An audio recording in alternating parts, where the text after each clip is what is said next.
কৃষ্ণ আজকে আমি আপনাদের শেখাবো ভক্তের গুণ কেমন হওয়া উচিত, কী কী বৈশিষ্ট্য দেখলে বোঝা যায় সে ভক্ত না অভক্ত, ভক্তের পারমার্থিক দৃষ্টি কেমন হওয়া উচিত এবং ভক্ত যে দিব্য অবস্থানে অবস্থিত সেই দিব্য অবস্থানটি কেমন।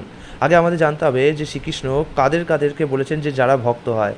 তিনি শ্রীকৃষ্ণ গীতায় বলেছেন, হে ভরতশ্রেষ্ঠ অর্জুন, আর্ত অর্থাৎ যে পীড়িত অর্থাৎ যাতে যে টাকা পয়সা চায়, জিজ্ঞাসু অর্থাৎ যে জানতে চায় এই দুনিয়া কীভাবে তৈরি হয়েছে, ও জ্ঞানী অর্থাৎ যে অলরেডি জানে যে বেদ কী পুরাণ কী, এই চার প্রকার পূর্ণকর্মা ব্যক্তি আমার ভজনা করেন।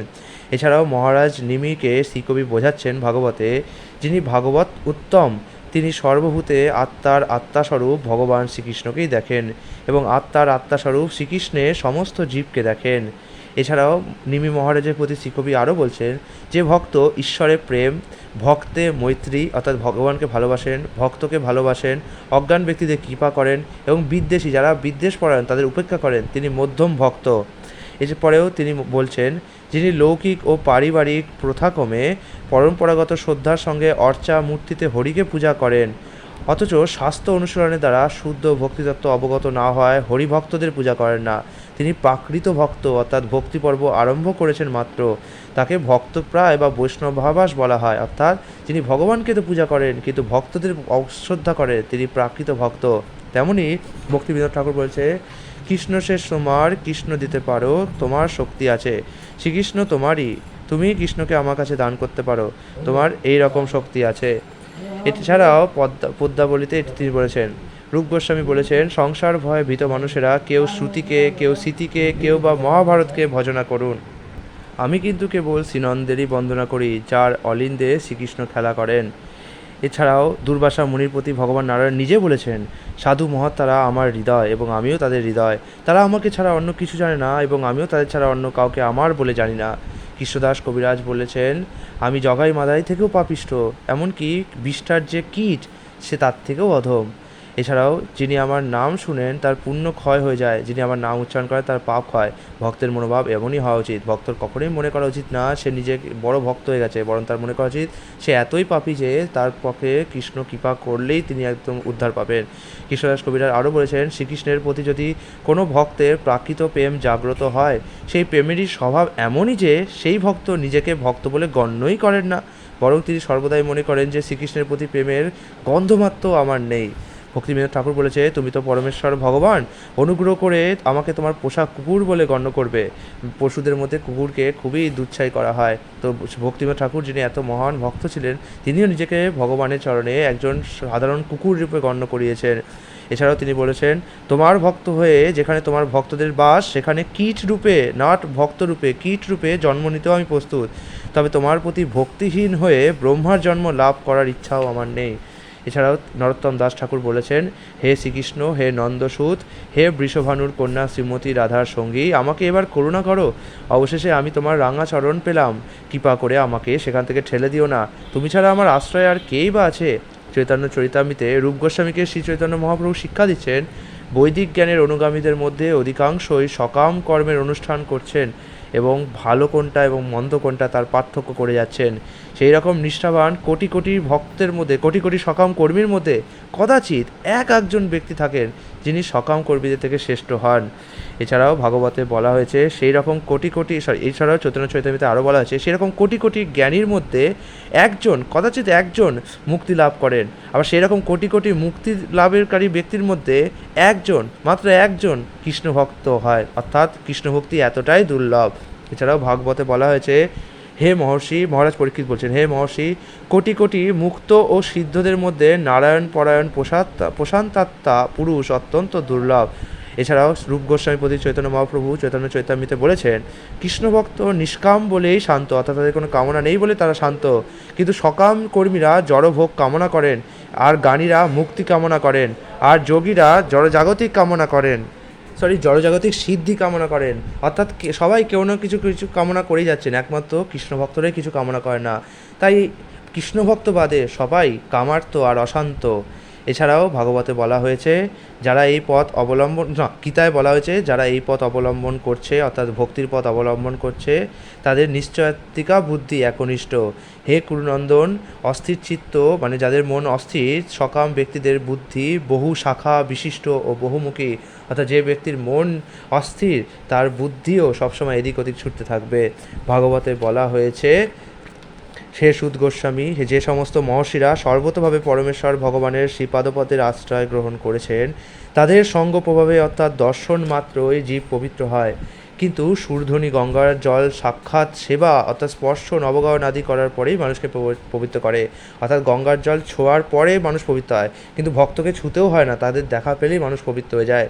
শিক্ষাষ্টকে ভগবান নিজে বলছেন হে জগদীশ ন ধনং ন জনং ন সুন্দরীং কবিতাং বা জগদীশ কাময়ে মম জন্মানি জন্মনিশ্বরে ভব তাদ্ভক্তির হত্যুকি তৈ ভব তাদ্ভক্তির হৈতুকি তৈ।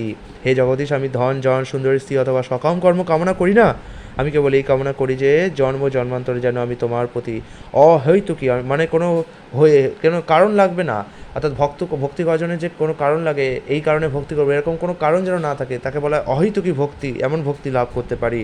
ভগবান ভাগবতে বলেছেন বিদুরের প্রতি মহারাজ যুধিষ্ঠির নিজে বলেছেন আপনার মতো ভাগবতেরা নিজেরাই তীর্থস্বরূপ, আর তারা স্বীয় অন্তঃকরণস্থিত গদাধারী ভগবানের পবিত্রতা বলে পাপীগণের পাপ দ্বারা মলিন তীর্থস্থানগুলিকে পবিত্র করেন। এরপরে আমরা দেখতে পাই ভক্তি রসামৃত সিন্ধুতে রূপ গোস্বামী নিজে বলছেন শ্রীকৃষ্ণের প্রতি ভাবের অঙ্কুর যার বিকশিত হয়েছে তার ব্যবহারে নিম্নোক্ত 9টি লক্ষণ প্রকাশ পায়। কী? সে ক্ষমাশীল হয়, সে যাতে বিতার সময় নষ্ট যায় বিতার সময় যাতে নষ্ট না হয় সে চিন্তা করে, তার ভোগে কোনো আসক্তি থাকে না অর্থাৎ ভোগে বিরক্তি থাকে, তার অহংকার কোনো থাকে না, তার আশা কিছু থাকে না, আশা বন্ধন জাতীয় কিছু থাকে না, তার উৎকণ্ঠা থাকে না, ভগবানের পবিত্র নাম গানে তার রুচি হয়, ভগবানের দিব্য গুণ আখ্যানে তার আসক্তি হয় এবং ভগবানের বসতিস্থল অর্থাৎ মন্দির বা বৃন্দাবনাদি তীর্থে তার প্রীতি বৃদ্ধি পায়। এগুলিকে অনুভাব বলা হয়, অর্থাৎ এগুলি হচ্ছে ভাবের অধীনস্থ লক্ষণ। যে ব্যক্তির হৃদয়ে ভাবের অঙ্কুরজাত হয়েছে এই সমস্ত লক্ষণগুলি তার মধ্যেই কেবল প্রকাশিত হবে। ভাগবতে এছাড়াও বলা হয়েছে উত্তম শ্লোকের দ্বারা বন্দিত হন যে পরমেশ্বর ভগবান তার অপ্রাকৃত লীলা কথা আমরা যতই শ্রবণ করি না কেন আমাদের তৃপ্তি হবে না। ভক্তের এরকমই ভাব হওয়া উচিত, তার সঙ্গে সম্পর্কযুক্ত হয়ে অপ্রাকৃত রস যারা আস্বাদন করছে তারা নিরন্তর তার লীলাবিলাসের রসও আস্বাদন করেন। এছাড়াও ভাগবতে প্রহ্লাদ মহারাজ ও হরিবর্ষবাসীদের মধ্যে যে কথোপকথন সেখানে জানা যায় যিনি শ্রীকৃষ্ণের প্রতি অনন্য ভক্তি সম্পন্ন তার মধ্যে দেবতাদের সমস্ত সদ্গুণগুলি প্রকাশিত হয়, কিন্তু যিনি হরিভক্তিবিহীন তার মধ্যে কোনো সদ্গুণই নেই, কেননা তিনি মনোরথের দ্বারা শ্রীকৃষ্ণের বহিরঙ্গা শক্তি জড়জগতের প্রতি নিরন্তর ধাবিত হচ্ছেন। এছাড়াও গীতায় ভগবান নিজে বলছেন যেখানে যোগেশ্বর শ্রীকৃষ্ণ এবং যেখানে ধনুর্ধর পার্থ সেখানেই নিশ্চিতভাবে শ্রী অর্থাৎ লক্ষ্মী দেবী বিজয় অসাধারণ শক্তি ও নীতি বর্তমান, সেটিই আমার অভিমত। গীতাতে ভগবান নিজে বলছেন হে পার্থ, মোহযুক্ত মহাত্মাগণ আমার দৈবী প্রকৃতি আশ্রয় করেন, তারা আমাকে সর্বভূতের আদি ও অব্যয় জেনে অনন্য চিত্তে আমার ভজনা করে। এছাড়াও একটি অজ্ঞাত শ্লোক আছে যেখানে বলা হয়েছে বিষ্ণু অশ্ব দেবতা ইতি বৈষ্ণব, যিনি ভগবান বিষ্ণুকে তার আরাধ্য দেব রূপে গ্রহণ করেছেন তিনিই বৈষ্ণব। এছাড়াও চৈতন্য চৈতামৃতে আমরা পাই যিনি কৃষ্ণভক্তিমূলক সেবার পন্থা গ্রহণ করেছেন তিনি মহিমান্বিত, আর অভক্ত সর্বদাই নিন্দনীয় এবং জঘন্য গুণসম্পন্ন। এই জন্য কৃষ্ণ ভজনে জাতি ও কুলাদির বিচার করা হয় না, এটি শ্রীচৈতন্য মহাপ্রভু নিজে সনাতন গোস্বামীকে বলে গেছেন। ভাগবতে আমরা দেখতে পাই সুখদেব গোস্বামী নিজে বলছেন নির্বিশেষবাদী জ্ঞানীরা যাকে ব্রহ্ম সুখরূপে উপলব্ধি করেন, দাস্যরসের ভক্তরা যাকে পর দেবতারূপে দর্শন করেন এবং মায়াশ্রিত মানুষেরা যাকে একটি মানব শিশুরূপে দর্শন করেন, সেই পরমেশ্বর ভগবান শ্রীকৃষ্ণের সঙ্গে বৃন্দাবনের গোপ বালকেরা জন্ম জন্মান্তরের পুঞ্জীভূত পুণ্যকর্মের ফলে সখারূপে খেলা করেছেন। এছাড়াও ভগবান শ্রীচৈতন্য মহাপ্রভু বলছেন যেই জনা কৃষ্ণ ভজে সেই বড় চতুর, যিনি শ্রীকৃষ্ণের ভজনা করে তিনি তো চতুর হবেনই হবেন। চৈতন্য চৈতামৃতে বলা হয়েছে যার চিত্তে কৃষ্ণপ্রেমের উদয় হয় তার কথাবার্তা কার্যকলাপ এবং আচার আচরণ বিজ্ঞ বা জ্ঞানী ব্যক্তিরাও কিন্তু বুঝতে পারেন না। এছাড়াও স্বরগোস্বামী অষ্টকে বলা হয়েছে শ্রীনিবাস আচার্য নিজে বলছেন যারা বিবিধ শাস্ত্র বিচারে পরম নিপুণ, সৎধর্মের স্থাপনকর্তা, মানবগণের পরম মঙ্গলকারী, ত্রিভুবন পূজ্য আশ্রয়দাতা ও শ্রীরাধা গোবিন্দের পদারবিন্দে ভজনানন্দে প্রমত্ত মধুকর সদৃশ আমি বারবার সেই শ্রীরূপ, শ্রী সনাতন, রঘুনাথ ভট্ট, গোপাল ভট্ট, রঘুনাথ দাস ও শ্রীজীব গোস্বামীদের পাদ বন্দনা করি। ভক্তের মনোভাব এভাবেই হওয়া উচিত যেন সে তার পুরাতন আচার্য এবং গোস্বামীদের সবসময় পাদ ভজনা করেন এবং সেই পদের যাতে তিনি সবসময় তার মনে ধারণ করেন। এছাড়াও শ্রীনিবাস আচার্য বলছেন, যারা অসংখ্য মণ্ডলপতিদের সহবাস ঝটিতি তুচ্ছবাদ পরিত্যাগ করে কৃপাপূর্বক দিনহীনের প্রতি কৌপিন পন্থা অবলম্বন করেছিলেন এবং যার গোপীপ্রেম রসামৃত সিন্ধু তরঙ্গে সর্বদাই নিমগ্ন ছিলেন, আমি বারবার শ্রীরূপ সনাতন, শ্রী রঘুনাথ ভট্ট, গোপাল ভট্ট, রঘুনাথ দাস ও শ্রীজীব গোস্বামীগণের পাদ বন্দনা করি। শিক্ষাষ্টকে মহাপ্রভু নিজে বলছেন, হে গোবিন্দ, তোমার অদর্শনে আমার এক নিমেষ ও এক যুগ বলে মনে হচ্ছে, চক্ষু থেকে অশ্রু ঝরে পড়ছে এবং সমস্ত জগৎ শূন্য মনে হচ্ছে। এছাড়াও তিনি আরও বলেন, এই পাদরসা দাসীকে কৃষ্ণ আলিঙ্গনপূর্বক পেষণ করুন অথবা দেখা না দিয়ে মর্মাহত করুক। সেই লম্পট পুরুষ আমার প্রতি যেমনই আচরণ করুক না কেন, সে অন্য কেউ নয়, আমারই কিন্তু প্রাণনাথ থেকে যাবে। শ্রীনিবাস আচার্য বলছে, যারা নাম কীর্তন জপ করে সময় কাটাতেন তারা আহার বিহার নিদ্রা ইত্যাদি জয় করেছিলেন। আর যারা অন্তত দিনহীনের মতো বিচরণ করতেন এবং যারা রাধা গোবিন্দের মাধুর্য স্মরণ করতেন, সেই স্বরগোস্বামীকে পদের আমি বন্দনা করি। শ্রীনিবাস আচার্য আরও বলছেন স্বরগোস্বামী অষ্টকে, হে ব্রজদেবী রাধে তুমি কোথায়, ললিতা হে ললিতা তুমি কোথায়, হে কৃষ্ণ তুমি কোথায়, হে শ্রী গোবর্ধন কল্পতরুর তলে না কালিন্দী কুলস্থ বনমধ্যে। এভাবে বলতে বলতে যারা নিরতিশয় শোকাতুর হয়ে বজভূমির সর্বত্র পরিবহন করতেন, আমি সেই স্বরগোস্বামীর পাদ বন্দনা করি। ভাগবতে বলা হয়েছে, যে শুদ্ধ সত্ত্বে পরমেশ্বর ভগবান অনাবৃতভাবে বিরাজ করেন তাকে বলা হয় বাসুদেব স্তর। সেই শুদ্ধ সত্ত্বে অবস্থিত জড় ইন্দ্রিয়াভূতির অতীত পরমেশ্বর ভগবান বাসুদেব নামে পরিচিত। আমার মনের দ্বারা আমি তাকে উপলব্ধি করতে পারি। এটি সতীর প্রতি ভগবান শিব বলেছিলেন।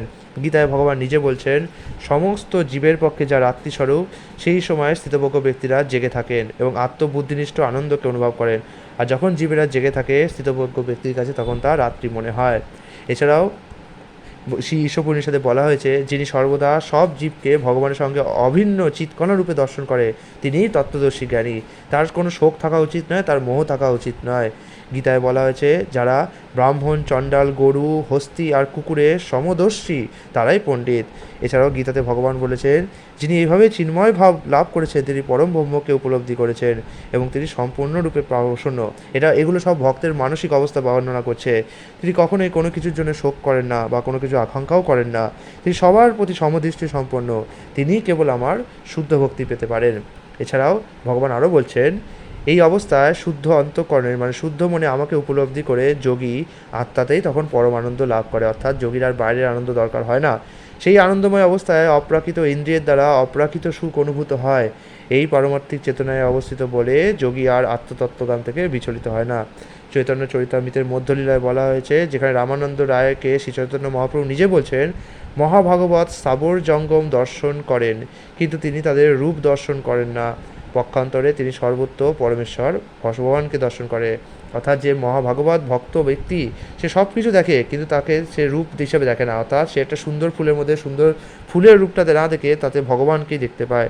এছাড়া সুদ গোস্বামী আমাদের বলেছেন ভাগবতে, যা অদ্বয় জ্ঞান অর্থাৎ এক এবং অদ্বিতীয় বাস্তব বস্তু, তত্ত্বজ্ঞ পণ্ডিতেরা তাকেই বলেন পরমার্থ, অর্থাৎ এক এবং অদ্বিতীয় বস্তুই হচ্ছে কেবল পরমার্থ। কী সেই বস্তু? এই তত্ত্ববস্তু ব্রহ্ম, পরমাত্মা ও ভগবান এই তিনটে নামে অভিহিত হন। তার মানে এই না যে ব্রহ্ম, পরমাত্মা, ভগবান তিনজন আলাদা আলাদা কিছু, তিন নামে অভিহিত হন। এছাড়াও গীতাতে ভগবান বলছেন, যিনি আমাকে সর্বত্র দর্শন করেন এবং আমাতেই সমস্ত বস্তু দর্শন করেন, আমি কখনো তার দৃষ্টির অগোচর হই না এবং তিনিও কখনো আমার দৃষ্টির অগোচর হন না। এছাড়াও অন্তিম শ্লোক পদ্মাবলিতে বলা হয়েছে, যেখানে রূপ গোস্বামী বলছেন, আমি ব্রাহ্মণ নই, ক্ষত্রিয় রাজা নই, বৈশ্য বা শূদ্র নই, ব্রহ্মচারী নই, গৃহস্থ নই, বানপ্রস্থ নই, সন্ন্যাসীও নই, কিন্তু আমি নিত্য শত প্রকাশমান নিখিল পরমানন্দপূর্ণ অমৃত সমুদ্ররূপ শ্রীকৃষ্ণের পদকমলের দাসের অনুদাসের দাস, অর্থাৎ দাসের যে অনুদাস তারও দাস। অর্থাৎ রূপ গোস্বামী নিজেকে ভক্ত না বলে ভক্তের দাসের দাস বলে নিজেকে গর্ব করেছেন। ভক্তের মনোভাব, মানসিকতা এরকমই হওয়া উচিত। আগামী দিন আমি আপনাদের আরও একটি বিষয়ে বলবো। হরে কৃষ্ণ।